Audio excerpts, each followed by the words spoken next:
Okay, it's 12 o'clock, good afternoon. In true Formula One style, the race has just begun. Hi everybody, my name's Mike Rosam. I am the founder and CEO of QUIX, and this is our VP of Data, Tun.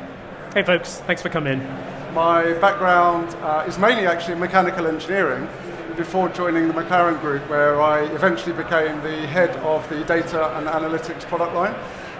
This led us to developing a streaming analytics platform that we called internally TAP, telemetry analytics. And Tun, why don't you introduce yourself? Yeah, so I'm a VP of data, so my day-to-day is really helping companies imagine and execute on their data strategy. And most importantly, with streaming at the forefront of their technology. So they're using streaming technology generally. I've worked as a data engineer, as the head of data, so my bread and butter is really around building analytics platforms and AI-enabled streaming applications. So our talk today is about, it's titled From 0 to 300 miles per hour towards the promised land. So what is the promised land?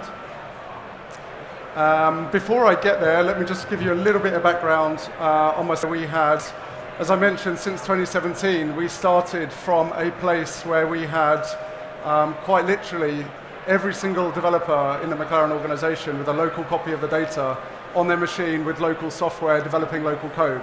And you can imagine that this probably isn't the best outcome for an organization. 2.1, which was building applications around a centralized technology stack with Kafka at its core. Kafka for the streaming, but also for the ingestion. And on this journey, we learned a lot of lessons, both on the technology side and the people side. And that's what we'd like to share with you today. Since founding QUIX on the 2nd of March 2020, we have been backed by some incredible European investors, and we're now in production with a range of applications, both in time series telemetry data, but also in things like healthcare and fintech. So now we move on to what the promised land is.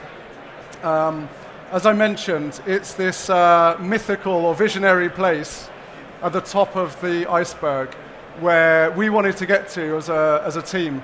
And that is a place where we're able to ingest data, collect new data very quickly, incorporate it, and then body of learning, which means modeling it and incorporating it into our machine learning practices, and then deploying that new updated learning back to our production pipelines in a very, very short amount of time. And of course, our production pipelines in a Formula One racing scenario also have to act on the data quickly. And what we were able to achieve really is move from collecting and normalizing high quality data, which got us through business intelligence applications. So imagine when you're at the track and you have you're collecting data during that practice session, serving that to decision makers to make better setup decisions for the next practice session or for qualifying. But then ultimately also when a race weekend finishes, how quickly can you incorporate that new knowledge into your pipelines so that when you go racing again the next weekend, you might have an advantage. Just as a quick gauge of the audience here, how many data engineers do we have? Quick hands up. Software engineering? Off the room, I would say. Software engineers, a few. Data science or machine learning or modeling? How many people have or do work in Formula One? Hello. What's up, people? All right, very cool. Person, yeah. So we've created this very simple chart to show how you would migrate from basic data hygiene, high quality data, towards streaming data, and also iterating rapidly on that to keep your applications fresh. Very much so, Mike. How does this resonate with you? Perfect, yeah. Very much so. In my career, there was a lot of focus on metrics. Like getting the right metrics is always really important, so it sounds like kind of that's what's rumbling there over at McLaren. A lot of, I think, the education, a lot of the blogs and materials out there pushed out by large companies, they're very successful and they encourage you to become great. Like, use this great technology stack, become great. But like, we don't really believe that at QUIX. We talk a lot about marginal gains, like incrementally improving. So I feel rather than trying to be great and aspiring to be great, what you should do is try to be consistently good. Have and try to keep improving on them. And eventually you'll be great. That's the story, really. Yeah, that's cool. I mean, we took the same approach really of going upstream to collect high quality data. But it's much more than the infrastructure, isn't it? What kind of failure modes did you see in your tools, technologies, and processes which prevented people from collecting good quality data?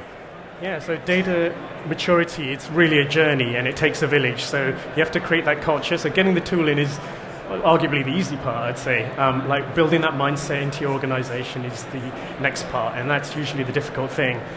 Some of the failures that I see quite early on are, if you have, let's say, 5 teams, like one of those teams would move much faster than the others and figure out, right, we figured out our metrics, we figured out what raw data we need, we figured out how to transform it, and they're succeeding in their team, much to the detriment of the other 4 teams and everyone else around them, because there's no teamwork. So building that community, being transparent with your processes, like creating conventions, sharing them, that's really when companies start going right. So it's a highly siloed environment in the beginning. Yeah, nice. I mean, at McLaren, we tried to break this down by centralizing all our infrastructure in a cloud-based environment. So were you heading on the same journey to break down those silos? Yeah, I mean, it begins with the collection. So there's like a lot of data being collected, and like I said, like you have teams moving at different paces, and when you're collecting data, I mean, hands up if you just collected all the data. Like it was kind of like the organization, your data lead is like, collect all the data, we'll figure out what to do with it later. Like, okay. Everyone's really shy about that question usually, but I think, a lot of people have had that directive, and what you end up doing is you collect everything, and you end up measuring everything, and that is the sure path to ruin. So really figuring out what the right things to measure are very early on, that's like where you should be concentrating your effort. Yeah. Nice. Makes sense to you? Like, And in terms of like gathering requirements and collecting data, like what was that journey like for you? Well, at McLaren we had two major challenges. One, we had to ingest a lot of data. So we have something like 50,000 columns in a Kafka topic, data ingestion from a car. So that is something that you can't really ingest directly into a data lake or data warehouse, even if you are using some of the more performant things. So we consciously put Kafka in place to do that. It's well known as the data ingestion buffer, so it served that purpose really well. The second challenge that we had is the time that we need, or the time that we have available to analyze the data. So we, in direct contrast to this modern data stack, kind of dump everything and clean it up later, we had to make sure that the data arrived in our warehouses in an analytical quality state. And so we used a lot of stream processing on the ingestion. And that meant we could serve up very good tables. And that meant that we could send our engineers to those tables, and they didn't have to do any post-processing. It was already in a high-quality order. I think it's when we get towards the streaming infrastructure, it's one of the really high-value pieces of the data stack that people don't talk about. You can actually create a very high-quality data set in stream before you save it. And that reduces your time to analytics, and it reduces the amount of ETL and data munging that you do post-processing. We just couldn't afford that time, so we eradicated it by going upstream as close to the car as possible to fix the data quality problems on the ingestion side. And if we had a quality problem in the warehouse, then it was a signal, again, to go back upstream and fix our issues. Yeah, again, that's kind of like, that resonates with me, because like I mentioned, one of those teams was not talking to another team. Like, often the answer is to go outside of your team and go a little bit further upstream. That way, when you fix that data problem, like getting that high-quality data sooner upstream, you benefit the other teams who are coming to that data too, so yeah. Exactly. So that brings us on quite nicely to BI. I mean, I suppose most people in here are doing business intelligence applications and dashboards and things like that. Lots of nods, yes. I mean, it's the first place that you go to for value. Tun, you've worked in a lot of high-scale business that need fast decisions. Can you share some of your experience of building out your BI tooling? Yeah, so we start off with a single source of truth. So we generally put it into a lakehouse or a data warehouse. I run my teams like product teams, so I know some of my ex-teammates are here. So we would use, if people are familiar with user stories and Kanban methodology, we would have really descriptive requirements for what we needed the products to do with data at the forefront of it. And we'd always express business value. So if you're building an analytics, some sort of dashboard or something related to analytics, what are the metrics that you're surfacing? What is the benefit to the business? That was really central in that, and that helped to mobilize the teams and bring the business into their world and contextualize everything. Yeah. Did you have a lot of? I mean, you had analysis as well. So did you use a data warehouse or some other data store? Yeah, tons of batch analysis. I mean, mechanical engineers and electronics engineers will know that we collect a lot of data, and we're used to analysing a lot of plots and charts to understand our systems.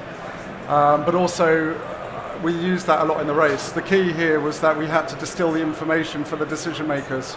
So typically the decision makers are the head of departments. In a race situation, you're talking about the driver himself needs to look at a plot of data which describes something about the laps he's just completed. The race engineer is also looking at distilled information. And this trickles down, so if you're working in the aero team or the engine team, you want very highly filtered and focused dashboards to help you do your job. One of the big things we have to do, we go out in a practice session, we're actually collecting data to correlate it against simulations that we've run in the factory in the week. And the faster you can do those correlations, and the faster you can do your analytics to understand the deltas, the better that you can make the car for the second practice session, and that leads into qualifying, which leads into the race. So this is all about having really good understanding of the domain, the race, and the car, and the weather, and your competitors, and building the right dashboards that present the right information to the person who needs to analyze it quickly. What kind of decision-making timeframes did you have to work to? I mean, we work on the hour basis and sometimes even milliseconds when we're talking about pit stops, but what kind of time frames do you talk about when you're making decisions? Yeah, so when it comes to analytics and dashboards, I think one of the sure signs that you know you're dealing with an inexperienced stakeholder is when they say, I want it in real time. Like, that person literally has no idea what they actually want. So when you drill down into it, what most people who look at dashboards want is predictability. They want to know this thing is going to refresh, and when I look at it, I can trust that it's being refreshed and I can take action on it. That tends to be kind of like hourly. That fits a really good kind of human mental model. Like every hour it's going to be ready. So generally dashboards are an hour. That's usually enough. Certain marketing campaigns got to be like every 30 minutes, like when they're tracking a campaign, something a bit sooner. Live customer experiences, that's a different one. Like do you crunch a data set every hour, or is that? Yeah, I mean the triangle. We're still in batch land, so yeah. Who here micro batches? Like they've got a batch job running, and yeah, you just like run that faster and faster. Sometimes the wheels come off, sometimes they don't, but yeah, like you always start that way. So that's what we do for more user-facing experiences. So, you know, if you're working for a payments company, for example, and the user's taken an action to make a payment, you want to have your fraud detection running in a quicker time as possible. The SLAs for that were generally 2 to 3 seconds, like so an acceptable amount of human waiting. Nice. And so as we start like emerging into streaming land, you mentioned that you started building on Kafka quite early at McLaren. So what was the reason for that? So we wanted, apart from the aforementioned data ingestion challenges, Kafka has 2 other really good benefits. One is its log. It's a commit log, so it gives you the ability to replay streams, and that's really, really useful for simulation. When you want to automate some modeling into your application, you have to know that it's going to work correctly come runtime. And so if you're able to simulate that in advance, then you can do better unit testing, smoke testing than you would otherwise be able to do without having a log of historic production data to replay through your machine learning models and compare the outputs versus what you previously received. So that's one of them. But the second one was we knew we wanted to move towards incremental processing. We moved from a place where we were doing lap-by-lap statistics in the race, and we wanted to move to continuous statistics. And I think this also goes, I guess, there's a bit of a misnomer in the data world about streaming being these constant, it's only useful for constant streams of data. but it's super useful for like this incremental ability to make data on demand. So you talked about crunching an hour, every hour you crunch a batch, and it's an hour batch. So what happens at hour if somebody wants to look into that data? They can't, they have to wait.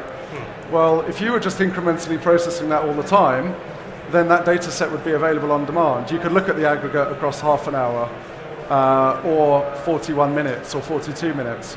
So it's a really significant advantage is that you can move from a scheduled, orchestrated data system to an on-demand data system, which is the power of streaming and event-driven. It can even make your batch BI like respond to the users who consume it, as well as enabling you to move a lot of your analytics into your products and automate them.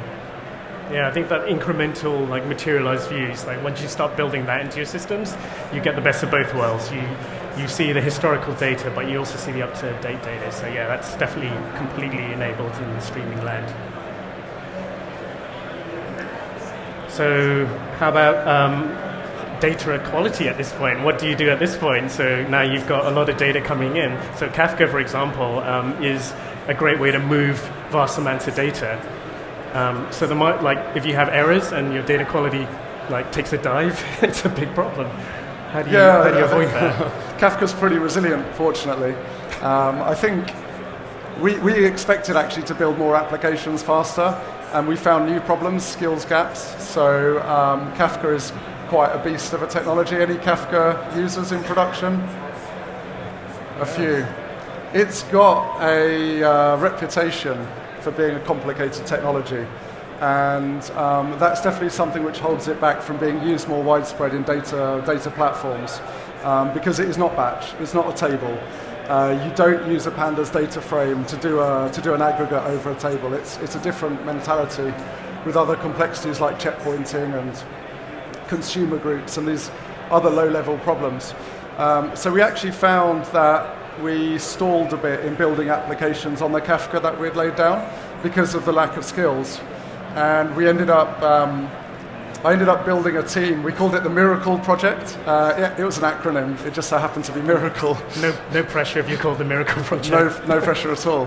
But we actually formed a multidisciplinary team. So getting towards like my idea of what is a modern application team, we actually had 4 software engineers, 1 SRE, 3 data scientists, and a front-end engineer, all in one squad, building applications.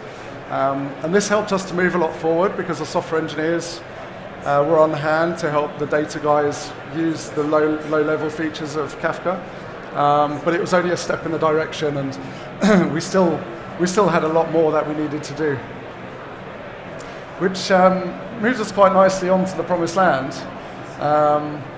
This is actually a place where we at McLaren had a vision to get here. A full development cycle happening in less than 1 week. So as I mentioned earlier, can we incorporate new data into our modeling? Can we retrain our models, test them and serve them to production in a week so that we can either gain an advantage or not, at least fall back? A lot of people, one person in this room probably knows that on average, cars gain 0.1 of a second, a tenth of a second per race weekend. So if you're not making progress, you're falling back. And our mission was to get to this 1 week cycle, which actually was tough. It was the founding vision for QUIX, so this is what we are trying to enable with our company, is to build all of these toolings to enable smaller teams to self-support on the journey towards building streaming applications. But we didn't quite get there. Yeah, I mean, you mentioned quite a lot of different, like you've got data scientists, you've got probably engineers who use MATLAB or in simulation. So you've got a whole raft of technologies in there. You probably had SQL. Did you have Excel in there? That's always the joke. Use spreadsheets. Of course we had Excel. So who doesn't you've have got Excel? all these different languages and different data in different formats flying around. So how do you solve that then? How does anyone solve this? Because it is complicated. It's a combination of technology, tooling and processes, people, skills. What we saw was that we wanted to put more and more of the analytical and machine learning type personas in our application teams. And I think you see that generically across industry today. the applications we use every day are increasingly data-driven, and they're increasingly powered by AI and machine learning. And that means you need to bring these type of people closer to your application. And today they're quite siloed. In many organizations you'll find a data team, a software team, and an AI ML team. So what we were moving towards was what I call a modern application team.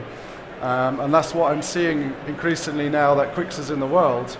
We can put one software engineer, a couple of data scientists, and a front-end engineer in a squad, and they'll build an app in a few weeks, and they can iterate it very quickly.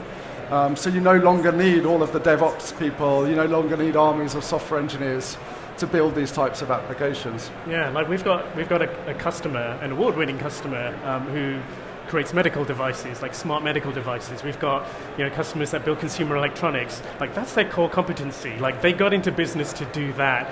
They didn't get into business to build a data team and to run infrastructure and run Kubernetes. So that is a whole big distraction for them. So having like a modern application team that has a bit of everything is usually really difficult. So what is there out there for everyone else really? Like how can they get to the promised land? Yeah, I mean, the typical approach is investing in your platform team. That's certainly what we did at McLaren. We had a centralized platform team, and they were building standard tools and processes for their colleagues. The challenge was that the easiest thing to do is actually just go and ask that platform engineer to help you out. Hey, Tun, can you come and help me do X, Y, and Z? And that becomes a drain on the organization. So I think you've got to go further with the tooling and enable these really self-service, a lot like DBT. I'm sure we've got a lot of DBT users in this room. DBT has probably two main values. One, obviously, the library itself is powerful, but it's a workflow. So it actually gives you the ability to build this stuff yourself. And I think that's the power of what DBT offers and what we're trying to offer with QUIX for a streaming application. Yeah, I think anyone trying to do any work with data, they don't like being blocked at all. And like feeling like you don't have the power to write code and solve it yourself is always a difficult predicament. So yeah, a lot of my teams have always been multidisciplinary. Like we call them T-shaped. I think that's something that people are familiar with. So you've got the breadth of experience with some deep specialization in something. And that complements the team really well, because when you see a team with a bunch of T-shaped like engineers or analysts, then they cross-train, they pair up with other people on their team, they all grow together, and that kind of solves the community aspect of learning at a company, so it's really good. Cool. So, a few key takeaways on the board here that you can read. I hope you enjoyed the different approach to a presentation. We could have come here and slapped up data pipelines and code, which I guess also would have been pretty interesting. If you want to see that, do come and see us at booth 743, is it? Let's have a look. Yeah, next one. Oh, so it's me, I do it. There we go. Yep, there we 743. Go. So if you want to see code and data pipelines, come and see us. In the meantime, we've got about 5 minutes, so we can also do a Q&A. Do we have any questions that you'd like to ask myself or Tun?